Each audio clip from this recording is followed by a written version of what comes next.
আসসালামু আলাইকুম রহমতুল্লাহ। ভারত পাকিস্তান যুদ্ধে বাংলাদেশের লাভ না ক্ষতি?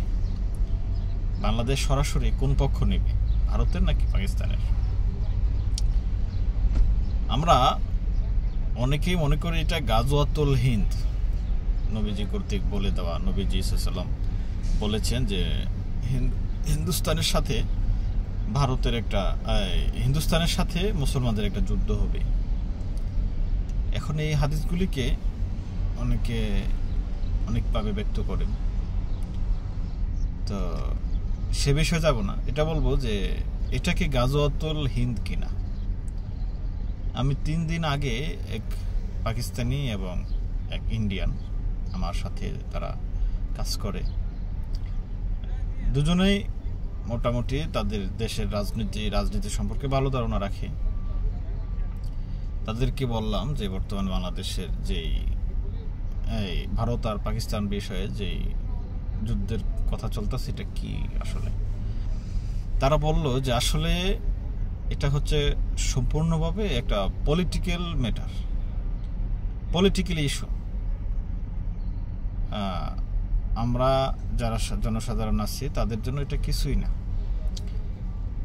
তো এটা যদি পলিটিক্যাল ইস্যু হয় তাহলে এটা তো অবশ্যই বলা যায় গাজওয়াতুল হিন্দ না। এবং যদি যুদ্ধ বাইধা যায় ভারতের সাথে পাকিস্তানের, যদি যুদ্ধ একদম লাইগা যায়, তাহলে মুসলমান হিসেবে আমরা কাকে সমর্থন দিব? অবশ্যই পাকিস্তানকে দেব মুসলমান হিসেবে।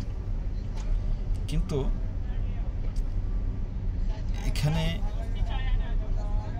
আমাদের আন্তর্জাতিক বিশ্বে এমনি তো আমেরিকা সরাসরি বলে যে, অনেক সময় বলে তারা ভারতের কাছে পিছনে আছে, আবার এই পাকিস্তানকে বলে তারা পাকিস্তানকে সমর্থন করে।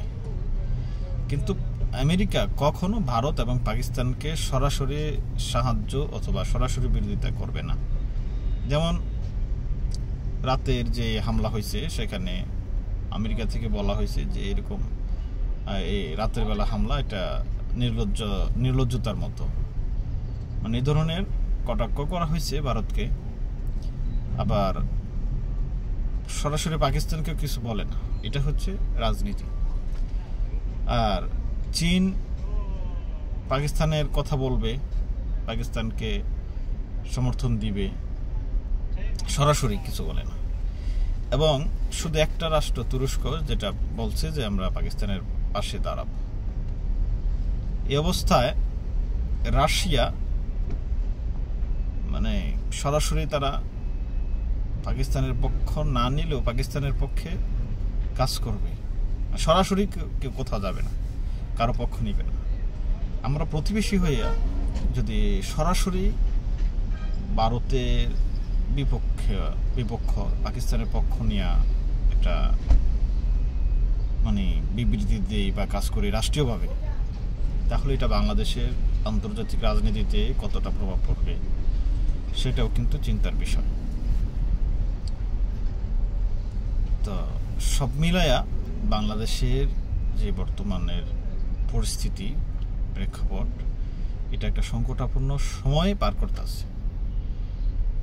এক হয়েছে একটা ধ্বংসযোগ্য রাষ্ট্র বিনির্মাণ করতে খুবই টাফ বিষয়, সো টাফ।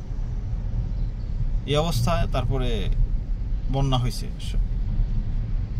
স্বৈরাচার পালানোর কিছুদিন পরই বন্যা হয়েছে। তারপরে দেশের বললাম যে ধ্বংসযোগ্য, দেশের যে প্রত্যেকটা সেক্টর ধ্বংস হয়েছে সেগুলোকে বিনির্মাণ করতে একটা ঝামেলা পোহাইতে হয়। তারপরে আবার নির্বাচনের বিষয়টা মাথায় রাখতে হয়। আর সরকারকে প্রেশারাইজ করা নির্বাচনের ব্যাপারে, রাজনৈতিক দল বিএনপি অথবা জামাত সবাই। তো আবার নির্বাচনকে উপেক্ষা করে শুধু অন্তর্বর্তীকালীন সরকার ক্ষমতা থাকলে, ক্ষমতার স্বপ্ন দেখলে, তাও আবার আরেকটা শনি সংকেত হয় দেশের জন্য। তো সব মিলাইয়া দেশের অবস্থা মোটামুটি বলা যায় একটা সংকটাপূর্ণ সময় পার করতেছে বাংলাদেশ। আবার শুধু নির্বাচন দিয়া তড়িঘড়ি করে চলে গেলে একটা ডিমোরালাইজ একটা রাষ্ট্র ধ্বংসযোগ্য ধ্বংসস্তূপ থেকে তুলে আনতে 6 মাস 1 বছর হয় না, এটা 2-3 বছর লাগে। তো এই সময়টা যদি মানে সবার সম্মতিক্রমে, সবার সম্মিলিতভাবে রাজনৈতিক দল এবং বর্তমান যে অন্তর্বর্তীকালীন সরকার সবার সম্মতিতে যদি মানে থাকা যায়, তাহলে দেশের জন্য এবং দেশের মানুষের জন্য মানে অত্যন্ত ভালো হবে।